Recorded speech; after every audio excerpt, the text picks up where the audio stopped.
My name is Claire Hart. I'm 39 years old, and for most of my adult life, I've played a role that doesn't come with a title. I don't mean my job, though even there, I tend to be the person people rely on without quite noticing. I mean the role I held in my family, the one who remembered birthdays, filled gaps, answered late night calls, smoothed over awkward silences, and showed up quietly when something needed to be handled. If you ask my relatives who I am, they'd probably describe me as low maintenance, practical, independent, the one who doesn't need much. I live alone. I don't make big announcements. I don't argue at the table. I don't demand space. I just adapt to whatever space is left. That perception followed me for years, and I accepted it, partly because it seemed easier, and partly because I believed usefulness was a kind of love. If I stayed steady, if I stayed available, if I didn't make things uncomfortable, then I had a place. Maybe not a loud one, but a place nonetheless. This story isn't about a single argument or a dramatic betrayal. It's about something quieter. It's about what happens when small dismissals stack up so gradually that no one notices the weight, except the person carrying it. It's about being excluded, not with cruelty, but with casual certainty. About being told, almost offhandedly, that Christmas dinner would be simpler without you there. I was banned from Christmas dinner sounds dramatic when said out loud. But at the time, it didn't arrive as a fight. It arrived as a decision that had already been made, explained with practical reasons, delivered without malice, and without room for response. What followed wasn't revenge. It wasn't a confrontation. I didn't send long messages or make emotional speeches. I didn't post anything online. I didn't rally support or ask to be understood. I stopped answering calls, not out of spite, but out of clarity. This is a story about disappearance, not as punishment, but as truth, about what becomes visible only when something dependable is gone. When routines break, when silence replaces access, when a family that never asked what you needed suddenly realizes how much they were standing on. I'm telling this story calmly, without exaggeration, because I don't believe in rewriting the past to look stronger. I believe in telling it as it was and letting the meaning speak for itself. So before we go any further, let me ask you something gently, without judgment. Have you ever been so reliable in someone else's life that they forgot you were choosing to stay? To understand why being excluded from Christmas dinner mattered, you first have to understand who I was to my family long before that moment. I was the one who adjusted, not because anyone asked me to, but because things seemed to work better when I did. When plans changed at the last minute, I said, "That's fine." When conversations drifted past me at the table, I listened anyway. When someone needed help moving, proofreading, organizing, remembering, or quietly fixing something they'd forgotten, my name came up naturally, not with excitement, just certainty. Claire will handle it. I didn't argue with that version of myself. In many ways, I helped create her. I was the younger sister who matured early, the daughter who didn't worry anyone, the cousin who didn't compete. While others were allowed to be emotional, indecisive, or openly needy, I became efficient, calm, easy to place. At family gatherings, I was rarely the center of attention, but I was always part of the infrastructure. I brought the extra charger. I refilled drinks without being asked. I noticed when tension was rising and shifted the conversation before it cracked. I remembered who didn't like onions, who needed gluten-free, who was sensitive about money. No one ever thanked me for these things, and I didn't expect them to. That's the part people misunderstand. I wasn't keeping score. I wasn't waiting for praise. I genuinely believed that being steady was enough, that presence, even a quiet presence, counted. But steadiness has a downside when it becomes predictable. Over time, my family stopped checking in with me, not because they didn't care, but because they assumed I was fine. I had a job, I lived alone, I didn't complain, I didn't ask for help. From the outside, I looked complete. So when decisions were made, I was often informed, not consulted. Holiday dates shifted around other people's schedules. Locations were chosen for convenience. Traditions changed slowly, almost imperceptibly, and I adapted each time without comment. I told myself this was maturity. That flexibility was a strength. And maybe it was. But invisibility can wear the costume of strength for a very long time before anyone notices the damage underneath. I remember one Thanksgiving when seating was tight, and someone joked, "Claire doesn't mind the folding chair." It was said with affection. Everyone laughed. I laughed too. And I did sit on the folding chair. Moments like that never felt big enough to address. Each one was small, reasonable, explainable. If I had spoken up, it would have felt like overreacting, like introducing discomfort where none was intended, so I stayed quiet. That silence slowly shaped my role. The one who doesn't require adjustment, the one you can count on to absorb inconvenience, the one whose absence is theoretically possible, but never considered. In my family's internal map, I wasn't a destination. I was a bridge, useful, reliable, easily crossed. And here's the part that's hardest to admit. I was proud of that role. Not consciously, but emotionally. Being needed, even quietly, gave me purpose. I told myself I didn't need to be chosen loudly to be chosen at all. I now understand how dangerous that belief can be. Because when people get used to you making room for them, they stop noticing whether there's any room left for you. By the time December came that year, nothing dramatic had happened. There was no fight, no resentment anyone could point to. From the outside, our family looked functional, warm even. But inside that warmth, I had already begun to fade into a shape that could be rearranged or removed without much discussion. I just didn't know it yet, and neither did they.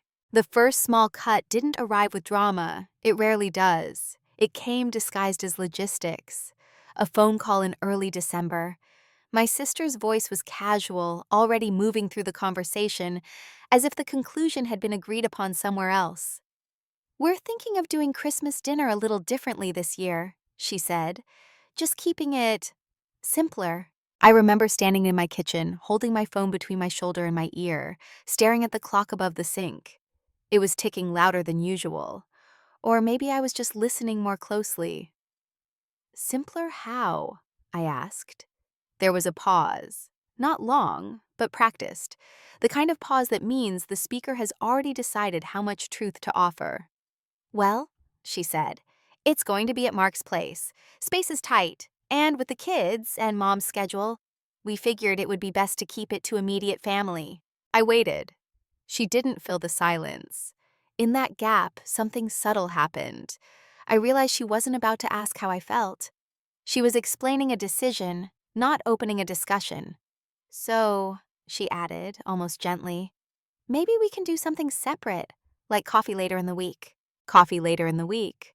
I said okay, not because I felt okay, but because that word had become reflex. Because anything else would have required translation. I would have had to explain why it hurt, and that explanation would have made things uncomfortable. And I had been trained, slowly and thoroughly, not to do that. After we hung up, I stood there for a long time. I didn't cry, I didn't feel angry. I felt edited. It would have been easier if the exclusion had been sharp. If someone had said, "We don't want you there." Instead, it was framed as practicality, space, simplicity, circumstances, all reasonable, all defensible. And that's what made it cut. Because I couldn't point to malice. I could only point to absence. Over the next few days, the story repeated itself in small ways. A group chat about gift exchanges I wasn't included in. A casual mention of who was staying over. A forwarded message that started with, "Assuming you're free that day." I noticed everything. They didn't notice me noticing. At work, I functioned normally. I answered emails, I solved problems, I showed up on time. From the outside, nothing had changed. But internally, a question had begun to form. Quiet, persistent, impossible to unhear. If I were truly essential, would spaces tight have been enough?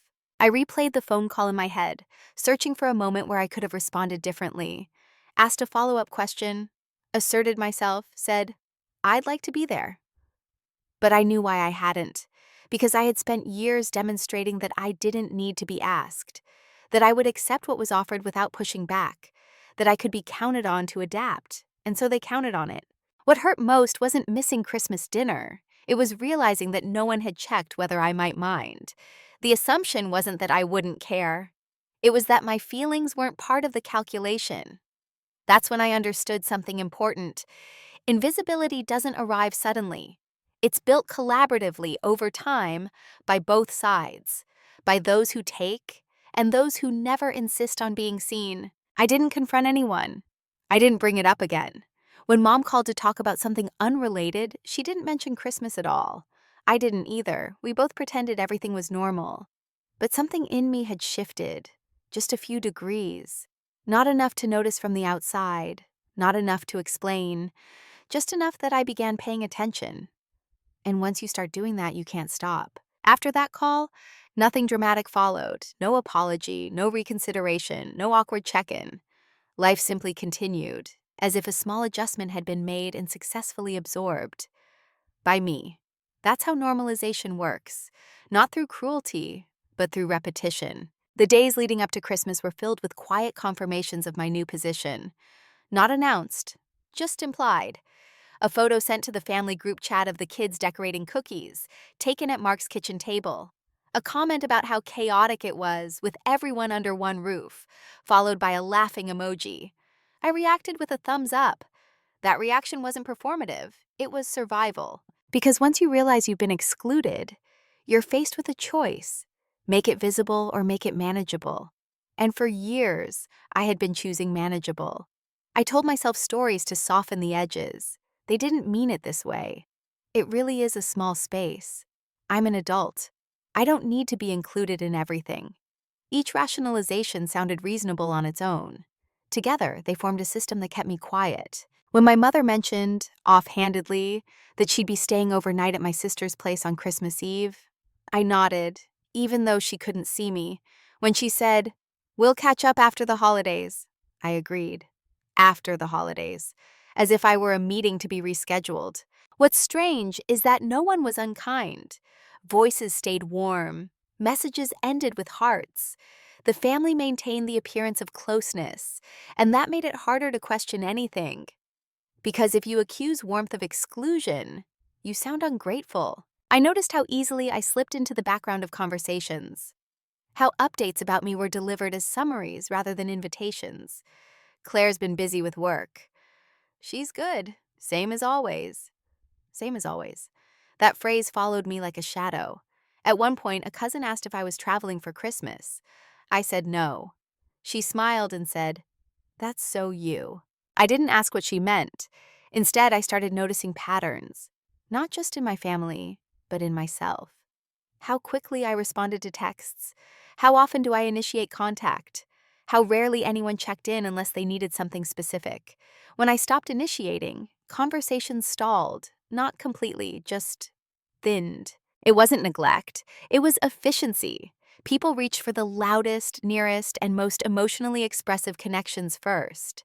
I had trained everyone, including myself, to believe I didn't require that kind of tending, and so I wasn't tended to.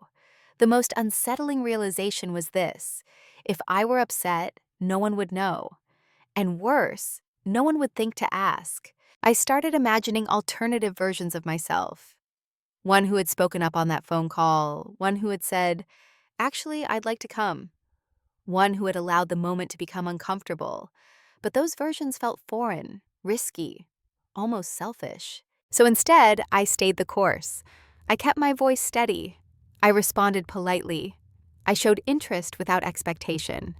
And in doing so, I unintentionally taught everyone that excluding me came without consequence. Christmas Day arrived quietly. I woke up in my own apartment, made coffee, and watched the light change through the window. I didn't check my phone until late morning. When I did, there were a few messages. "Merry Christmas. Hope you're having a relaxing day," I replied in kind. No one asked where I was. No one said they missed me. No one suggested FaceTiming. I spent the day alone, not dramatically, not sadly, just separately. That night, lying in bed, I felt something settle into place. Not anger, not resentment, clarity. I had been confusing politeness with belonging, reliability with value, availability with connection. And I finally understood that staying silent to preserve harmony only works if harmony exists for everyone involved. For the first time, I didn't feel the urge to explain myself. I just took note. Because once disrespect becomes normal, the most radical thing you can do is stop accommodating it. Clarity doesn't arrive all at once. It builds slowly, like a map coming into focus. After Christmas, I began to see my place in the family with unsettling precision. Not the role I thought I had earned, but the one I had been assigned. I wasn't the emotional center. I wasn't the priority. I was the stabilizer, the person who absorbs inconvenience so others don't have to, the one who fills gaps quietly and disappears just as easily when the picture needs to look simpler. Once I named it, I couldn't unsee it. When something went wrong, I was called. When something went right, I was assumed. My presence was functional, not relational. I was valuable, but only in ways that didn't require attention. And the most dangerous part? Everyone, including me, thought this was natural. At work, this role had a title. At home, it didn't. But the expectations were identical. I was the one who would understand, the one who didn't need reassurance, the one who could be informed after the fact and would still show up smiling. I noticed how often conversations with my family were built on updates, not curiosity. They told me things. They rarely asked. When they did ask, it was usually logistical. Can you help Mom with her paperwork? Do you mind picking this up? You're so good at handling this stuff. Those compliments weren't false, but they were selective. They acknowledged my usefulness, not my experience. I began to realize that the role I'd been playing was designed to be invisible. Because once you really see someone, you have to consider them. You have to adjust. An adjustment was something everyone else had quietly learned they didn't need to do for me. This wasn't intentional cruelty. It was a system that worked, until it didn't. One afternoon, my sister called to ask for help with something unrelated. As she spoke, I noticed how relaxed she sounded, how certain she was that I would say yes, and I would have, automatically, just weeks earlier. But this time I paused, not to punish her, not to make a point, just to notice what happened when I didn't rush to fill the silence. She kept talking, explaining, justifying. Eventually, she said, "It's okay if you're busy." I said, "I am." That was all. The call ended politely. Nothing exploded. Nothing shifted visibly. But internally, something important clicked. My role had never been negotiated. It had been assumed. And assumptions only hold power as long as you keep reinforcing them. I wasn't angry at my family. I was disappointed in myself for believing that being low maintenance meant being respected. Because respect requires friction. It requires boundaries. It requires the willingness to let someone else feel discomfort. And I had been protecting everyone from that discomfort for years, at my own expense. I started reviewing past moments with fresh eyes. How often I'd stepped aside so someone else could shine. How rarely anyone had asked me to step forward. How quickly my needs were labeled as optional. That realization wasn't bitter. It was grounding. For the first time, I understood that my silence wasn't neutral. It was active. It had shaped the way people treated me. And if silence could build a role, it could also dismantle one. I didn't announce any changes. I didn't explain my insights. I didn't confront anyone with a list of grievances.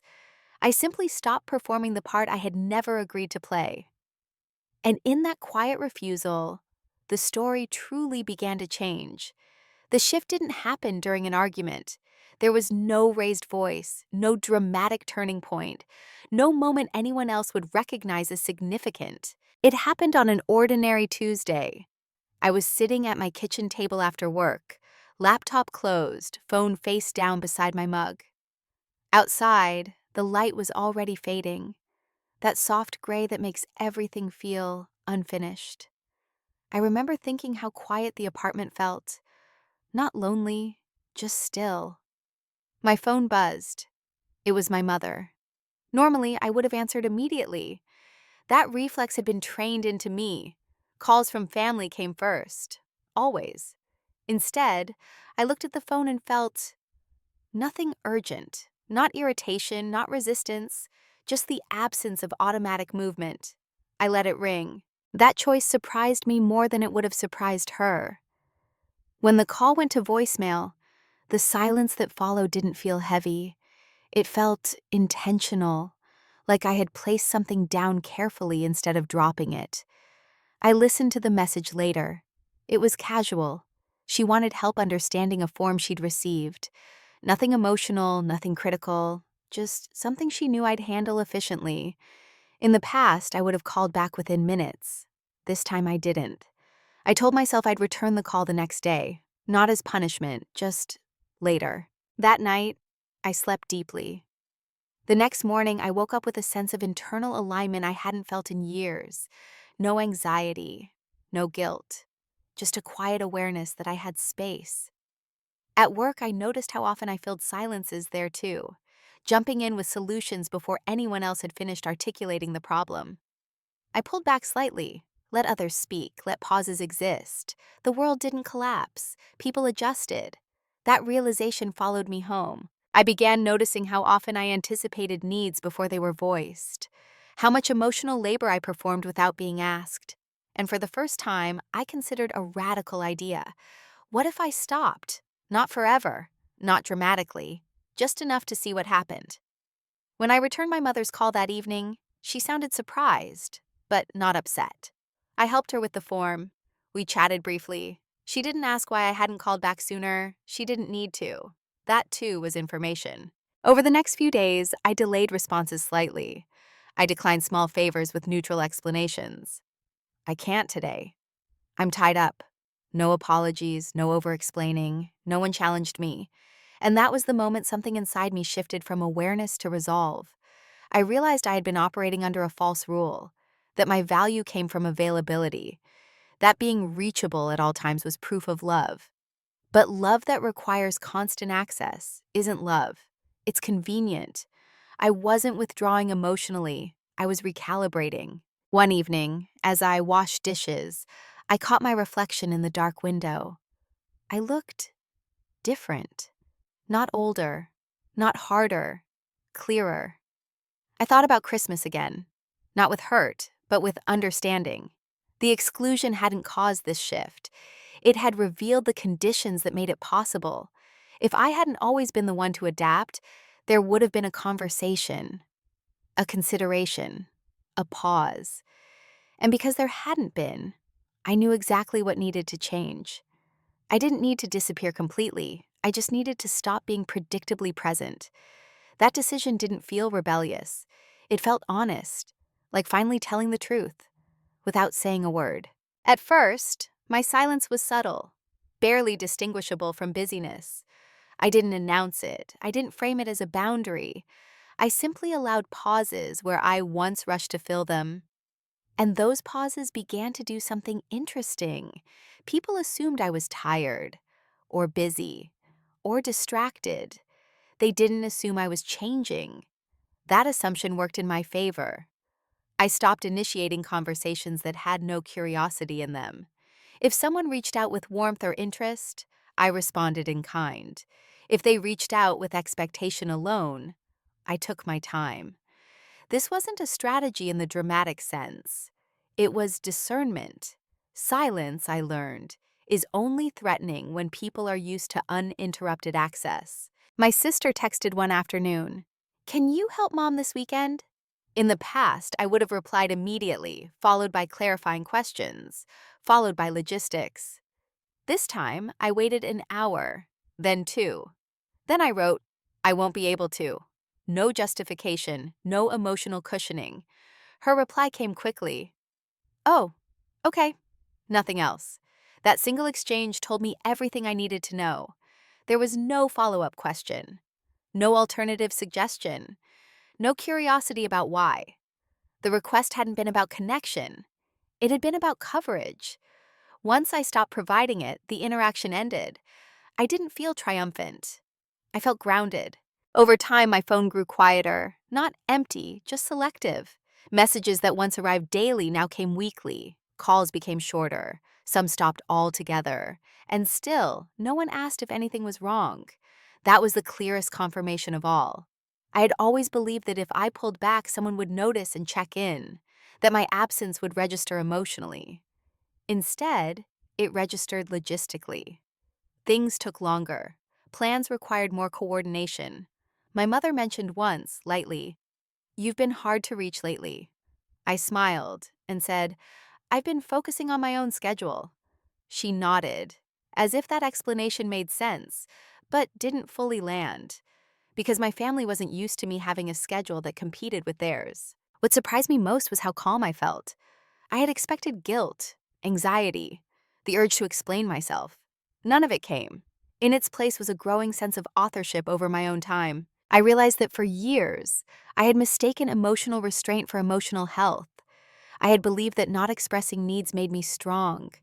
But strength isn't silence. Strength is choice. And for the first time, my silence wasn't an avoidance. It was a decision. I didn't disappear completely. I showed up when I wanted to. I answered when I had capacity. I engaged when there was mutuality. And in doing so, I began to see the full shape of my relationships, not as I wished they were, but as they actually functioned. Some thinned out naturally, others held. That sorting process wasn't painful. It was clarifying. One evening, I scrolled through old messages and noticed how many conversations had revolved around requests, updates, or problem solving. Very few were simply about me. That realization would have hurt earlier. Now it felt like information. And information, when received without emotion, becomes power. I wasn't punishing anyone by being silent. I was finally listening to myself, and the more I did, the clearer it became. Silence, when chosen, isn't emptiness. It's space, and space reveals everything. While my family adjusted, slowly and unconsciously, to my reduced presence, something else was happening entirely out of their view. I was paying attention. Not in a suspicious way, not with resentment, but with the kind of focus that comes when you finally stop performing and start observing. For the first time in years, my energy wasn't being spent on maintenance. I wasn't smoothing over tensions, anticipating needs, or quietly correcting problems before they became visible. That freed up a surprising amount of mental space. And in that space, I began documenting. Not formally, not obsessively, but accurately. I noticed patterns in who reached out and why. I noticed which family members contacted me only when something needed to be handled, and which ones stayed in touch when there was nothing to solve. I noticed how information flowed, who was looped in early, who found out later, and who was assumed to be fine with whatever had already been decided. I didn't confront these patterns. I simply stopped compensating for them. At the same time, I began investing quietly in myself, not as a reaction, but as a redirection. I updated my financial records, consolidated accounts, reviewed beneficiaries, things I had postponed for years because they didn't feel urgent, because I had always assumed stability would come from staying connected. I also looked at my work with new eyes.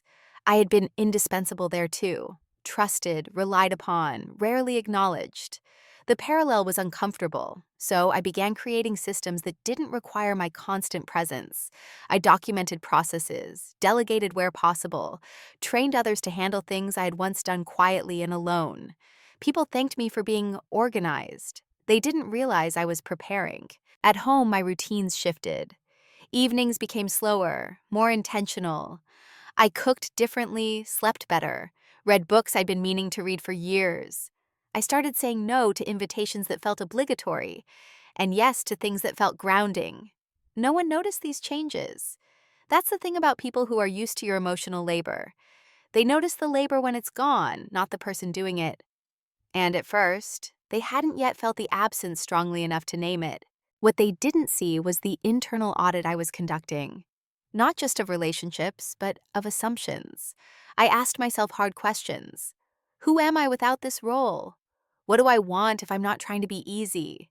What does connection look like when it's mutual? These questions weren't dramatic. They were steady. They didn't demand immediate answers. They simply guided my attention. I also began setting quiet boundaries that no one else could see.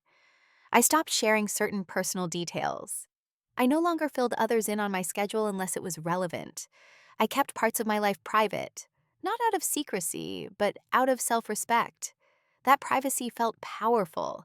It created a separation between who I was and who I was useful to. Meanwhile, my family continued operating under old assumptions. They still believed I would show up eventually, that if something truly mattered, I'd step in. They didn't realize that I was watching how often truly mattered was defined without me. They also didn't notice how much I had already stepped back, because they were still standing on the structure I had built years ago. Emotional labor leaves echoes. Systems keep running for a while after the person maintaining them stops. And in that delay, people assume nothing has changed. I didn't correct that assumption. I didn't announce my growth. I didn't seek validation. I didn't explain my boundaries in advance. I let the data accumulate. Because once you see the full pattern, you don't need to argue your position. You just need to decide what to do with the information. And by the end of that quiet observation period, I knew something with certainty I'd never had before. I wasn't disappearing, I was repositioning. And they wouldn't notice until the moment they needed something I was no longer providing. The reveal didn't come with a conversation. There was no dramatic discovery, no sudden confrontation where everything clicked at once. What happened instead was quieter and far more decisive. I saw the full picture. It began with something small, a conversation with a colleague who mentioned casually how difficult things became when a certain project manager left the company. "We didn't realize how much she was holding together," he said. "Everything started slipping at once." That sentence stayed with me because I recognized myself in it, not just at work but everywhere. I went home that evening and opened a notebook, not to vent, not to dramatize, just to write things down plainly. What do I actually provide? The list surprised me. I wasn't just emotional support, I was institutional memory. I remembered family histories, health details, preferences, conflicts, and unspoken rules. I coordinated indirectly through reminders, follow-ups, quiet nudges. I absorbed tension so others didn't have to navigate it. And I did it consistently, which meant my value wasn't sentimental, it was structural. That was the private reveal. I wasn't loved less because I mattered less emotionally. I was overlooked because I mattered too much functionally, and I never made that cost visible. Once I saw that, everything changed. Not my behavior outwardly, but my understanding of leverage. Leverage isn't about power over people. It's about knowing what happens when you step back, and I already had the data. I remembered moments from the past few weeks, missed details, repeated questions, small frustrations my family had mentioned in passing. "I forgot to tell you. I didn't realize we should have asked you." They hadn't connected those dots yet, but I had. I realized that my disappearance wouldn't feel like rejection to them at first. It would feel like inefficiency, confusion, discomfort they couldn't quite name. And that gave me clarity. Not excitement, not satisfaction, but calm. Because once you understand your role in a system, you can choose whether to continue sustaining it. I also understood something else. If I explained this out loud, it would collapse. If I told them, "You rely on me more than you realize," they would deny it, not out of malice, but out of self-protection. People rarely accept unseen dependence gracefully, so I kept the reveal private. I didn't need them to acknowledge it. I needed to act accordingly. That meant being precise. I didn't withdraw emotionally across the board. I maintained kindness. I stayed polite. I answered when it mattered to me, but I stopped buffering consequences. If someone forgot something I would normally remember, I let them forget. If plans became messy without my coordination, I let them be messy. If feelings were bruised because no one had preemptively softened the moment, I let that discomfort exist. Not to teach a lesson, but because it wasn't my responsibility anymore. What surprised me was how little guilt I felt. Guilt requires the belief that you are responsible for outcomes that aren't yours. That belief had dissolved. I also realized that disappearing completely would be dramatic and unnecessary. My leverage didn't come from absence alone.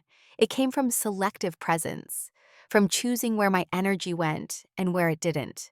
And for the first time, I wasn't afraid of being misunderstood, because misunderstanding had already been happening, just quietly and at my expense. This time, I would let it happen honestly. The private reveal didn't make me feel powerful.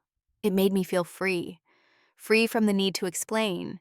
Free from the need to be essential. Free to choose a connection instead of an obligation. And once that freedom settled in, there was no going back. The only thing left was to decide what to do with it. Once you see clearly, indecision becomes impossible. The hardest part wasn't recognizing my leverage. It was choosing how to use it without betraying my own values. Because disappearing completely would have been easy. It would have felt justified, clean, final, but it wouldn't have been honest. I wasn't trying to hurt anyone. I wasn't trying to prove a point. I wasn't interested in watching people scramble or suffer. What I wanted was alignment. So I gave myself time, not to hesitate, but to choose deliberately. I asked myself what outcome I actually wanted. Not in theory, but in practice. Did I want an apology? No. Apologies given under pressure are rarely meaningful. Did I want acknowledgement? Not if it came from panic or guilt. Did I want to be included again at any cost? Absolutely not. What I wanted was simple and radical: to stop participating in relationships that only functioned when I erased myself. That meant making one irreversible decision. I would no longer be the silent infrastructure. I wouldn't announce my withdrawal. I wouldn't demand renegotiation. I would let my absence from that role speak for itself. This decision didn't happen in a single moment. It crystallized over several quiet days. Each time I chose not to step in. Each time I resisted the urge to fix, remind, smooth, or rescue. With every restraint, the choice became clearer. One evening, my sister called. I let it ring. Then I listened to the voicemail. She sounded tired, slightly frustrated. She mentioned something about Mom being upset, about things feeling off, about how we're all just trying to figure things out. She didn't ask me how I was. She asked if I could help. That was the moment. Not because the request was unreasonable, but because it was familiar. And familiarity, I realized, had been my trap. I deleted the voicemail. Not angrily, calmly. I didn't block her. I didn't make a statement. I simply didn't respond. That silence wasn't passive, it was final. From that point on, my actions followed a clear internal rule. If my involvement was assumed rather than invited, I declined. If my presence was requested only to stabilize something I didn't help destabilize, I stepped back. This wasn't coldness. It was coherence. I still showed care where care was mutual. I still responded when there was curiosity, warmth, or genuine connection. But I stopped rescuing systems that were designed to run on my unpaid effort. That decision reshaped my days in small but profound ways. My time expanded, my thoughts slowed, my sense of self solidified. I noticed how often I had been living reactively, responding to others' needs before checking in with my own. Now the order is reversed, and the fear I had expected, the fear of being labeled selfish, distant, difficult, never arrived, because labels require confrontation, and no one confronted me. They adjusted, slowly and awkwardly, around the space I left behind. That adjustment wasn't smooth, but it was honest. And honesty, even when uncomfortable, is the only ground where real relationships can stand. The decision point didn't feel like a breaking moment. It felt like stepping out of a room I had been holding up for years and realizing it had never been mine to support alone. After the decision, I didn't rush. That's an important detail, because silence doesn't mean stillness. It means movement without announcement. While my family navigated the subtle disruptions left by my withdrawal, I focused on stabilizing my own foundation. Not emotionally, I had already done that, but practically. I reviewed everything that connected me to them structurally: shared responsibilities, informal agreements, unspoken expectations. I removed myself from roles that had never been formally assigned, but had somehow become mine by default. I redirected questions to the appropriate people. I let messages sit until someone else answered. I stopped being the relay. No one objected. They were too busy compensating. I also adjusted my finances. Not dramatically, just intentionally. I updated legal documents, reassigned beneficiaries, ensured that my independence wasn't theoretical but documented. It wasn't about distrust. It was about adulthood. At work, I continued the quiet restructuring I'd begun earlier. Projects that once funneled through me now had clear owners. Decisions were documented. Knowledge was shared. Colleagues thanked me for making things more transparent. They didn't realize transparency reduces dependency. My family noticed changes only in fragments. Mom mentioned feeling overwhelmed. A cousin asked if I knew what was going on with something I used to track. My sister expressed frustration that communication has been weird lately. I listened. I acknowledged. I didn't intervene. What they were experiencing wasn't chaos. It was an adjustment. An adjustment always feels like loss before it feels like balance. The most interesting part was how they tried to restore normalcy, not by asking me how I felt, but by testing my availability. A text sent late at night, a voicemail left with an expectant tone, a casual, "Can you just?" Each time I responded slowly, or not at all, not to punish, but to confirm something important. Were they reaching out because they missed me, or because they missed what I did? The answer revealed itself consistently. I remained polite, warm, even, but unavailable in the old way. And in that unavailability, something irreversible happened. They began making decisions without me. At first, that would have terrified me. Being left out had always felt like erasure. Now it felt like a release. Because being included only when convenient isn't inclusion. It's access. And access is not intimacy. As weeks passed, the tone of messages shifted. Less certainty, more hesitation, some confusion, no anger. That absence of anger told me everything. People get angry when you violate expectations they feel entitled to. My family didn't feel entitled to my presence as a person. They felt entitled to my function. And once that function disappeared, they didn't know how to respond emotionally. So they adjusted logistically, which was exactly what I had done for years. I didn't explain myself. I didn't correct their assumptions. I didn't demand recognition. I let reality teach the lesson I had been shielding them from. And in the quiet of that movement, I became someone new. Not louder, not harder, but unmistakably self-directed. I wasn't disappearing from their lives. I was disappearing from a role that had never honored me. The consequences didn't arrive as punishment. They arrived as friction. Small things first. A birthday gift that wasn't ordered on time. A medical appointment that was double booked. A family message that went unanswered because everyone assumed someone else had replied. None of these were crises, but together they formed a pattern. One my family had never had to notice before, because I had been noticing it for them. At first, the tone was mild confusion. Didn't we already talk about this? I thought someone was handling it. Things just feel disorganized lately. No one connected those statements to me, not yet. That's how unseen work reveals itself, not with applause, but with absence. My mother mentioned during one of our shorter than usual calls that she felt tired, that it felt like everything takes more effort these days. I listened. I empathized. I didn't offer solutions unless she asked. She didn't ask. That was new. My sister grew more clipped in her messages, less warmth, more urgency. She reached out more frequently, but with less certainty that I would respond. Once she called twice in one afternoon. I returned the call the next day. She sounded relieved to hear my voice, but she didn't say she'd missed me. She said, "I'm glad you're free." I noted the difference. Family gatherings became more chaotic. Not visibly broken, but less smooth. Conversations overlapped, details were missed, tension lingered longer than it used to. No one blamed me, but no one replaced me either. That was the uncomfortable truth settling in. They had relied on my consistency without ever building redundancy. And now, without intending to, I had exposed that gap. What surprised me most was how little satisfaction I felt. I had imagined, briefly, that watching things unravel might feel vindicating. It didn't.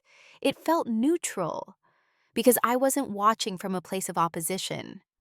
I was watching from outside a system I no longer belonged to. The real consequence wasn't their inconvenience, it was their uncertainty. They didn't know how to talk about what was happening, because naming it would require acknowledging something they had never consciously valued. So instead, they circled around it. My mother asked if I was doing okay, in a way that suggested she sensed distance, but didn't know how to bridge it. My sister asked if I was upset, once, but didn't wait for the answer before changing the subject. They were feeling loss, but not yet understanding its source, and I wasn't rushing to explain. Because explanations given too early are dismissed. People only understand value after they've experienced its absence long enough to miss it. Even then, some never do. What changed most noticeably was how I felt. I was calmer, less reactive, more present in my own life. The constant low-level vigilance I had carried for years, monitoring everyone else's needs, had lifted. In its place was quiet focus. I had time to think, to choose, to notice my own emotions before managing someone else's. And that changed how I showed up, even when I did engage. I was no longer smoothing edges. I wasn't preventing discomfort. I was simply being myself, untranslated. That authenticity unsettled people more than silence ever could, because it removed the illusion that everything was fine simply because I was handling it. The consequences had begun, not loudly, but unmistakably. By the time my family realized something was wrong, they were already behind it. Not behind me, behind the moment when a conversation could have changed things. The first clear sign came in early spring, months after Christmas, long after my absence had stopped being novel and started being inconvenient. My sister asked to meet for coffee. The request was careful, polite, almost formal. I agreed. When we sat down, she spoke first. She said things felt distant lately, that communication had been off, that she didn't know if she'd done something wrong. I listened. She waited. I said, "Things changed for me." That was all. She looked surprised, not by the statement, but by its calmness. There was no accusation in my voice, no visible hurt, just a fact. She started listing reasons: stress, timing, life is busy, the holidays are complicated. I didn't interrupt. Then she said something telling: "We never meant to exclude you." I believed her, and that was the problem. Intent doesn't undo impact, and unconscious harm is still harm. I didn't argue. I didn't recount examples. I didn't remind her of Christmas dinner or missed calls or months of silence. Because by then, it didn't matter. What mattered was that she was trying to repair something without fully understanding what it had been. She wanted normal back. I no longer did. I told her gently that I wasn't angry, that I wasn't holding grudges, that I had simply changed how I participated. She asked what that meant. I said, "It means I don't show up where I'm assumed, only where I'm invited." She nodded, but I could see it didn't land, not fully, because an invitation implies intention, and intention requires effort. The effort she hadn't been prepared to make. My mother called a few days later. Her tone was worried. She asked if I was upset with the family. I told her no. That answer confused her more than anger would have, because anger can be addressed. Calm distance cannot. She suggested we talk it through. I declined, not because there was nothing to say, but because the time for explanation had passed. Explanations are bridges built before the river floods. Afterward, they just get washed away. They were trying to fix something without being willing to sit in the discomfort of how it broke. They wanted reassurance, closure, a way to return to equilibrium. But equilibrium for them had required imbalance for me, and I wasn't willing to restore that. I wasn't cruel. I wasn't dismissive. I continued to show care, but on my terms. I attended some gatherings, skipped others, I answered some calls, let others go to voicemail. The difference was consistency. I was no longer bending. That consistency made reconciliation difficult, because you can't negotiate with someone who isn't asking for anything. And I wasn't. They had waited too long to ask the right questions. And once I stopped needing answers, the urgency shifted. It wasn't that they couldn't fix it. It was that fixing it would require acknowledging a version of me they had never fully seen. And that kind of reckoning doesn't come easily. By the time they realized what was at stake, the old dynamic was already gone. Not destroyed, just unavailable. The confrontation, when it finally happened, was almost disappointingly calm. No raised voices, no tears, no accusations delivered in anger. Just a table, 3 chairs, and a truth that had nowhere left to hide. It was my mother who asked for it. Not directly, but carefully. She said she felt like she was losing me and didn't understand how. She wanted clarity. Not to argue, she said, just to know where things stood. I agreed to meet. We sat in a quiet restaurant, the kind where conversations stay low and no one interrupts. My sister arrived a few minutes late, flustered, already apologizing for traffic. Old habits are trying to reassert themselves. I waited until everyone had ordered before I spoke. I didn't bring notes. I didn't rehearse. I didn't need to. Because what I was about to say wasn't a case. It was a boundary. I want to be clear, I said calmly. I'm not angry. I'm not distancing myself to make a point. I'm not trying to be understood at all costs. They listened closely now. I realized I was participating in this family in a way that required me to disappear, and I stopped doing that. My sister opened her mouth, then closed it again. I continued, still evenly. For a long time, I was included by default when something needed to be handled, and excluded by default when it came to presents. I accepted that. I shouldn't have.